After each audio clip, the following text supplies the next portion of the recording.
Hey Andrew, so how do I get like a six pack quick? What's the fastest way to get a six pack? Why does it have to be quick? Why does it have to be easy? Why do you think life is all quick and easy? Why can't it be hard and difficult? Why can't you suffer?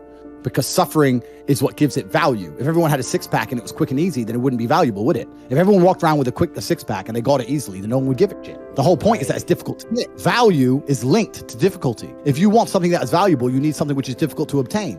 You shouldn't be thinking about quick and easy. You should be thinking about hard, suffering, pain, going through it. That's what you should be thinking about. This is going to be hard, but I'm going to do it anyway. Because when it is done, then everyone's going to know that I went through something difficult. Nobody, absolutely nobody, gives a fuck about you as much as you're going to have to give a fuck about yourself. Nobody cares about you as much as they need to care to fix your life. But nobody is going to come to your bed, drag you out of bed, drag you to a job, force you to work hard. You are never going to have any of the things you want if you do not get them yourself. And the only person who's going to make me happy and live a life that I want to live is me. Nobody's going to do it for me. People say, Tate, what motivates you? And I find that I think that's a stupid question. I was a 4-time kickboxing world champion. For 12 years, I trained 5 hours a day, 6 days a week. And I was motivated to train probably about 25% of the time. The rest of the time I went because I am disciplined. If I wake up and I'm unhappy, I will do the exact same things as if I am happy. I will go to the gym the same. I will work the same. How I feel has no impact on how I live my life. We're grown-ups and we have responsibilities and we have problems and we have pressure, and you don't necessarily have to be happy to perform, and happiness will come at the end of the performance anyway. But if your number one goal as a man, if your number one mission in life is just to be happy, that's going to be an extremely vaporous existence, and you're not going to be a man of substance. Your ability to deal with stress, the amount of stress you can deal with as an individual, is directly correlated to your success level. If you can deal with stress all day, you're going to be successful. If you collapse under stress, you're not going to be successful. There's no way to the top without stress involved. But there is a massive correlation between success in life and stress tolerance. The more stress you can tolerate, the better your life's going to be.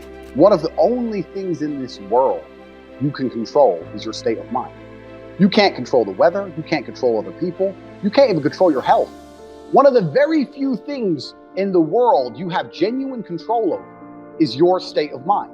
If you can't control that, then you're just a feather in the wind, and life's going to blow you around. I can't imagine truly wanting to quit something and not being able to quit.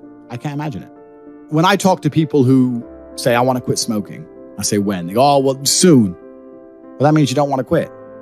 You want to keep smoking for a while and quit later. I can't imagine a mind frame or a mindset where I want to do something and can't do it.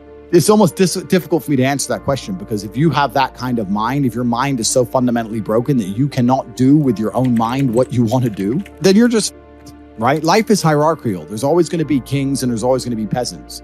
If you have a mind that you can't control, then you're never going to be a king. You're going to be a peasant. That's your life. You have a peasant's life ahead of you, and that's your destiny. Enjoy. Right? There's always been peasants. That's life. But I believe that the most important thing you can do as a man is to gain control of your mind. Once you have control of your mind, life is so ridiculously easy. People say to me, Tate, you're in good shape. All you do is drink vodka and travel the world. You're never even home. You never even have a gym. How do you do it? It's ridiculously easy if you control your mind. If I decide to do 1,000 push-ups, I'll do them.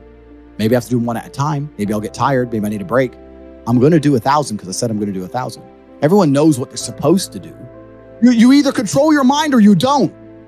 And all of these things stem from the same problem. It's something you can do. It's something that is learned. It's something that is taught. Depression is the ultimate motivation. If you're unhappy with your life and you're depressed, I don't expect you to be popping pills and sitting laying in bed. I expect you to give me a huge list of everything you're achieving per day. Depression's a fantastic motivation, but people are told the opposite. No, a lot of people's problems are all in their mind. And I'm not saying that mental conditions aren't real, because absolutely some are. But I try and explain to people, look, the only thing on the planet you have genuine control over is your state of mind. You can't control the weather. You can't control anything. The only thing you can affect in genuine real time is how you feel in your head. How you view the world absolutely and utterly shapes how you react to the world, how you act in the world, how people view you. It's all down to how you view things. You have to believe you're the fucking man, and you have to believe you can achieve anything. I'm not saying you can achieve anything easily.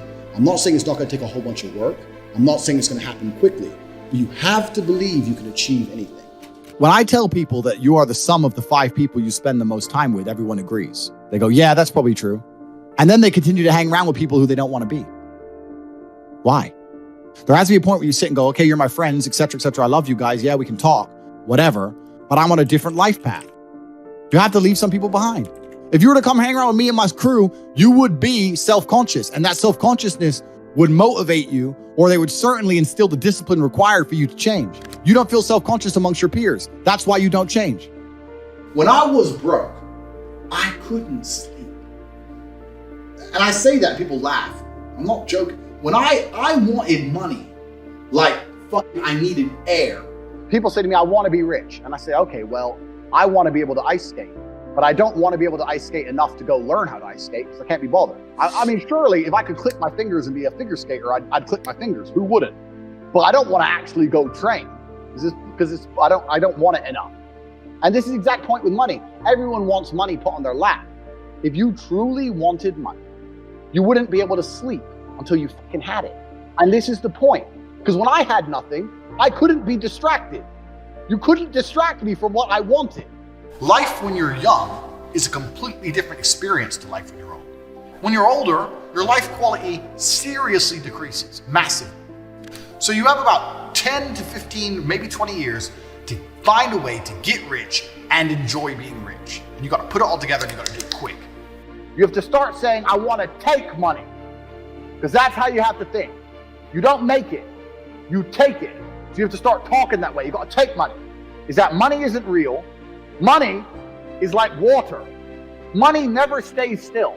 If you can find and identify a place where money is moving, if you can find a place where money is moving and stand in the way, then the money is vulnerable. Problem is with the people out here, everyone has a dream, but not many people have a plan. A good plan today is better than a perfect plan tomorrow. You got to do something. You got to do something fast. Yeah. You're just sitting around talking about it and hoping for things to get better. I don't think living in a dream is going to help you in any way. I think you need to be sitting here panicking at the fact that you don't have enough money. You need to be concerned and worried and sad. And you need to do something about it today. Because that's how I started my first business that made me $1 million. I sat in my room, pissed off, and I fucking came up with the idea. Most people see people with things they want and they don't do the second half. They don't try and work out how they got that thing. Oh, my man has a Ferrari. Okay. I wish I had a Ferrari. Okay. They don't sit there and go for an hour. How did he get a Ferrari? It doesn't cross that part is the part they don't want to do, right? They just go, oh, he has a Ferrari. Wish I had a Ferrari. And they go back to TV. Yeah. And that's why they lose. You need to understand that in this world, there's a whole bunch of people doing amazing shit that you are not doing. And that needs to piss you off. Because if it pisses you off, you become motivated all of a sudden. You need to be annoyed, and I'm telling you to be angry. Anger is a fantastic force. You take that anger and you direct it in the correct direction. And listen, you may feel fired up for 10 minutes after this little talk, but you're not going to feel fired up forever. You need to put systems in place. You need to get discipline. You need to get an atmosphere of people around you who are going to keep you accountable and not make it easy for you to continue to be a fucking nobody. And then you're going to fix your life. Otherwise, you're going to stay a nobody. If you were genuinely pissed off about your situation, you would not need me to motivate you. You would motivate your fucking self, and you would do something to change it yourself. Motivation isn't real. Everyone says this. Motivation is not real. Discipline's real. I do not feel like training, but I still train because I'm a disciplined individual. You don't get to go through life only doing the things you feel like doing.